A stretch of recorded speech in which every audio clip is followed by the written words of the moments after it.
Assalamualaikum warahmatullahi wabarakatuh. Selamat siang, selamat pagi, selamat malam Sobat Jagat. Apa kabar? Semoga baik-baik saja.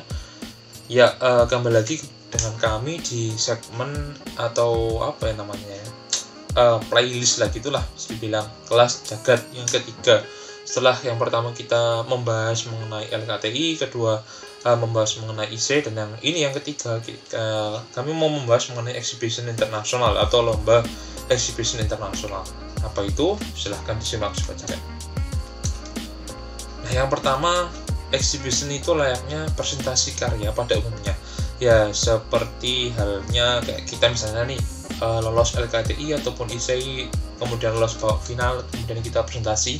Nah, sama halnya seperti itu. Jadi intinya itu kita mempresentasikan mengenai karya kita seperti itu. Nah, tapi yang membedakan adalah juri yang menghampiri peserta. Bukan kita itu presentasi di depannya orang banyak gitu, di depannya juri dan segala macam, enggak, tapi juri itu secara pribadi bakalan mengunjungi booth. Jadi ada istilahnya booth dari peserta-peserta seperti itu. Nah, exhibition ini bedanya dari LKTI ya, meskipun LKTI ataupun IC juga harus menekankan dalam satu konsep ini, tapi juga exhibition yang paling ditekankan adalah pada titik keperbaruan dan implementasinya seperti itu. Nah, kemudian sedikit mengenai exhibition juga. Exhibition itu biasanya sobat itu memamerkan produknya sobat, kemudian menjelaskan mengenai karyanya sobat di hadapan juri langsung, jadi face to face gitu sobat. Nah, kemudian selanjutnya, kalau menang dapat apa nih Kak? Nah, seperti itu. Jadi kalau misalnya sobat itu menang LKTI maupun menang IC itu kan biasanya dapat piala plus dapat uang pembinaan. Nah, kalau yang exhibition internasional ini yang tentu itu adalah mendapatkan sertifikat tentunya. Dan yang kedua, biasanya kalau Sobat Jagat menang itu juaranya mendapatkan medali. Medali di sini terdiri dari 3 juga sobat. Ada medali emas, medali perak, dan medali perunggu. Biasanya juga kalau di penyelenggaraan yang udah gede itu eventnya, itu biasanya ada yang namanya Grand Award atau Special Award. Nah, itu biasanya dapat entah itu dapat tiket free pass untuk kegiatan internasional lain, atau enggak dapat kayak kesempatan liburan, dapat juga uang tunai seperti itu. Nah, yang kedua juga yang tadi uang pembinaan atau uang tunai. Kenapa saya letakkan di nomor 2? Karena ini belum tentu dapat seperti itu.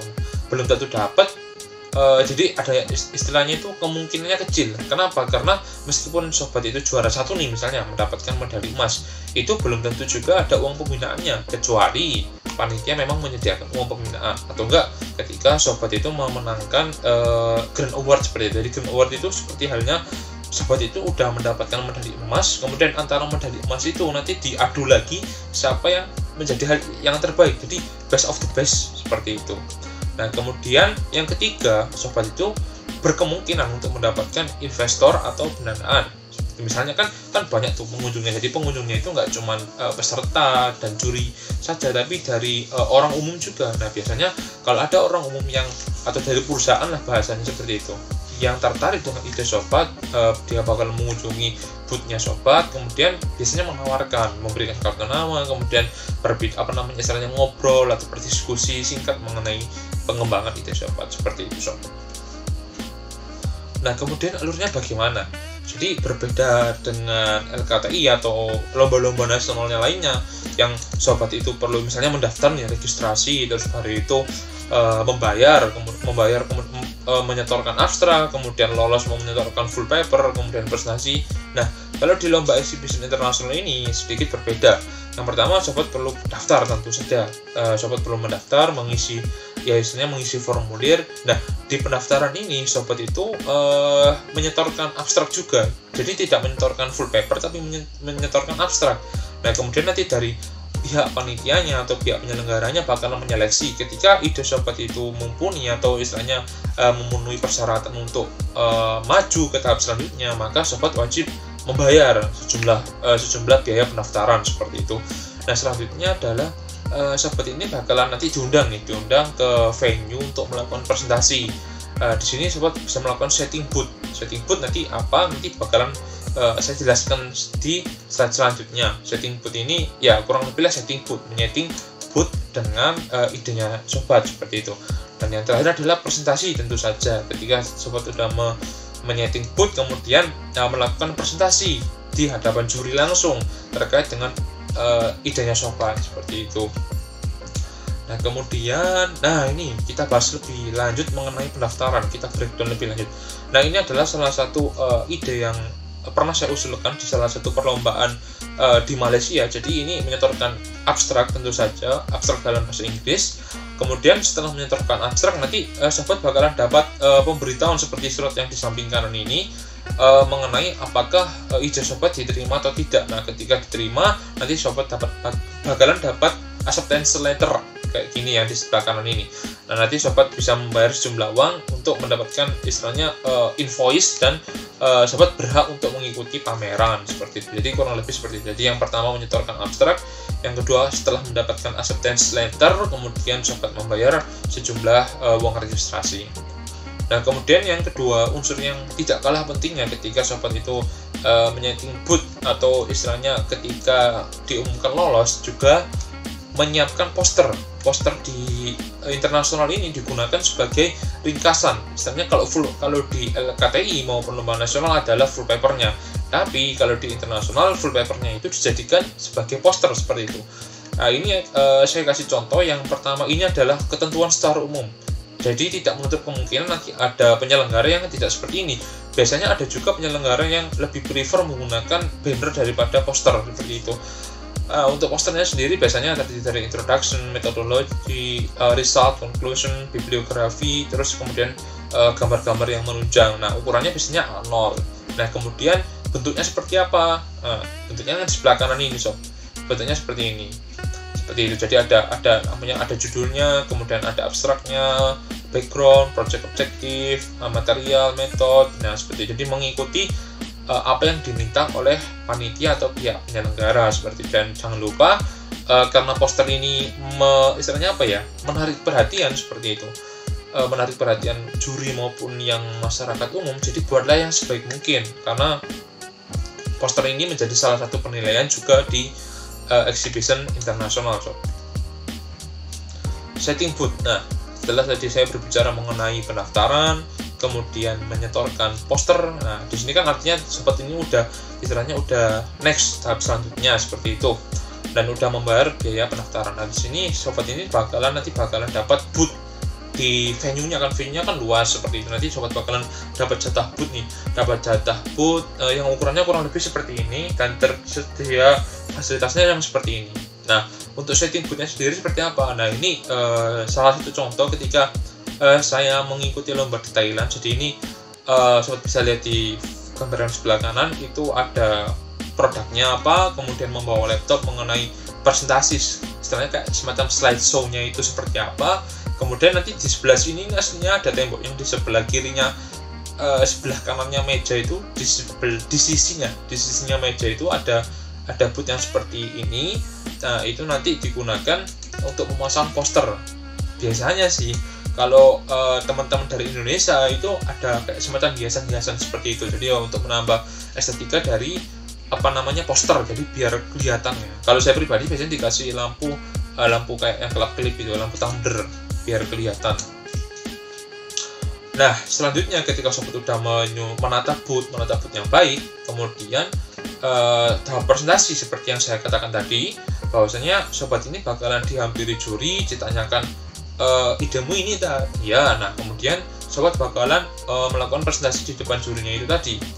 Dan di sini aku ngasih tips bahwasanya kunci berbicara adalah mendengarkan. Jangan sampai, ya mungkin karena memang bahasa Inggris adalah bukan mother tongue language yang kita, jadi perlu didengarkan terlebih dahulu apa instruksi juri, apa yang istilahnya diminta oleh juri untuk jelaskan. Jangan sampai ketika sobat menjawab ternyata beda sama yang dimaksudkan oleh juri. Itu bakalan mengurangi penilaian karyanya sobat seperti itu. Jadi posisikan diri sebagai sales. Jangan lupa juga ini, karena bisa dibilang sales kan gimana caranya kita menjual produk ke orang lain.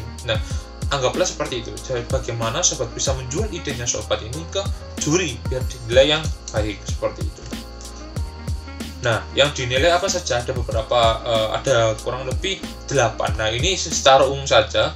karena tidak semuanya lomba, terus tidak semua exhibition internasional ini menggunakan ini. Mungkin saya bakalan berpindah slide dulu. Nah, ini adalah penilaian internasionalnya kurang lebih. Jadi yang pertama, judging and scoring ini saya ambil dari lomba IAM 2021. Ini juga saya ikut baru-baru ini, relevancy to them atau relevansi terhadap tema. Jadi biasanya itu secara umum bakalan dinilai dari poor sampai excellent. Nah, nanti juri yang menilai. Secara objektivitasnya juri itu seperti apa, relevansi ide sobat terhadap tema. Kemudian yang kedua, originality, apakah memang benar-benar baru ataukah pengembangan dari yang sudah ada. Selanjutnya adalah construction teknik. Ini bagaimana konstruksinya atau misalnya kayak metodologinya yang digunakan oleh sobat juga perlu dijelaskan. Selanjutnya diversity of material use, berapa banyak atau prototipe yang digunakan, material yang digunakan, kemudian apakah sobat bisa menjelaskannya dengan baik dan benar, atau malah sobat udah membuat karya ternyata nggak tahu material yang digunakan seperti apa, kan parah seperti itu. Selanjutnya adalah degree of practicality. Nah, apakah ide sobat ini dapat digunakan dan visible untuk kehidupan sehari-hari seperti itu, apakah malah susah untuk digunakan atau malah mudah seperti itu. Dan yang tentunya saja yang excellent di sini sobat bisa baca the project has an excellent practical use for human activity, dan memiliki perbedaan project dan different level of nation. Jadi dapat digunakan dari berbeda subjek, berbeda project maupun berbeda negara atau semacam beda wilayah lah, tetap bisa digunakan. Jadi semakin bisa dibilang semakin internasionalisme seperti itu. Yang keenam adalah demonstrate understanding. Tentu saja ketika sobat bisa menjelaskan lebih baik, maka nilainya tentu saja lebih baik. Dan ketika sobat haho dan tidak bisa menjelaskan, ya berarti patut dipertanyakan apakah itu ide sobat atau malah idenya orang seperti itu. Yang ketujuh, degree of commercialization. Tentu saja ketika sobat ikut lomba exhibition internasional bakalan ditanya peluang komersialisasi dari ide sobat itu seberapa besar. Kan mungkin ya ada ide yang bagus ternyata memang untuk digunakan secara sosial, ya itu dijelaskan saja, tidak usah memikirkan repot-repot. Oh ini gratis, sebenarnya nggak dijelaskan saja.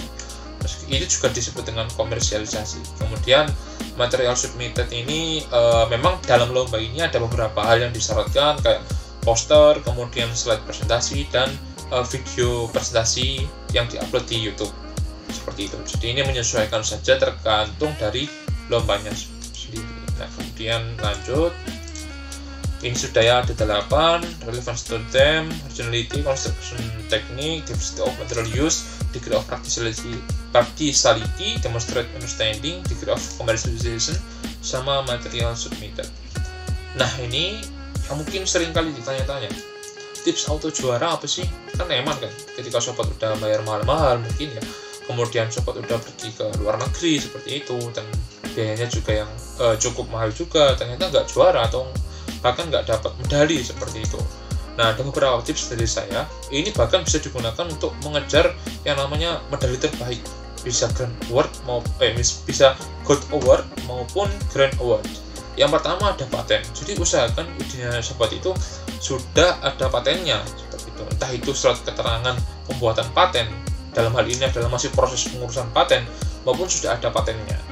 Seperti itu, baik dari HKI maupun dari universitas tempat sobat belajar, kalau misalnya mahasiswa ataupun dari instansi yang terkait seperti itu. Yang kedua adalah sudah pernah menang. Kenapa sudah pernah menang? Artinya ide sobat sudah pernah dinilai oleh orang lain yang juga sama-sama kompeten. Jadi berbeda dengan LKTI maupun ISEI yang melarang ide yang sudah pernah dilombakan, dipublikasikan, atau dimenangkan, atau istilahnya pernah menjuarai lomba lain. Berbeda halnya dengan exhibition internasional, yang mana lebih baik ide pernah dijuarakan, atau istilahnya dilombakan terus juara. Artinya itu mendapatkan nilai tambah, artinya ide sobat ini baik. Nah, yang ketiga adalah ada prototype. Nah, ini juga menjadi salah satu istilahnya nilai tambah. Kan nggak mungkin ketika sobat itu udah jauh-jauh ke sana ternyata emang nggak maksimal sobat membuat suatu construct ternyata nggak ada prototipe-nya, cuma menjelaskan saja secara lisan karena emang. Jadi usahakan ada prototipe-nya.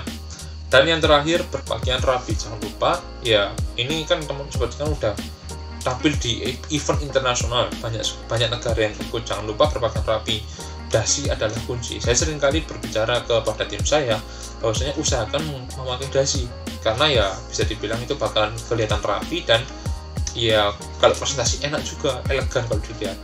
Atau juga bisa juga menggunakan batik ketika acara-acara santai. Contohnya seperti foto yang tadi saya bagikan, saya menggunakan batik karena itu acaranya santai seperti itu. Berbeda halnya ketika acaranya formal dan serius yang menggunakan dasi. Atau enggak, usahakanlah misalnya kalau memang tidak bisa rapi, tidak bisa pakai dasi, usahakan seperti itu, kompak dengan timnya sobat kayak gitu. Ya mungkin itu saja penjelasan dari saya mengenai eksibisi internasional. Ya jangan lupa dikunjungi kelas jaket yang pertama, yang kedua mengenai LKTI dan IC, dan semoga sobat juara selanjutnya.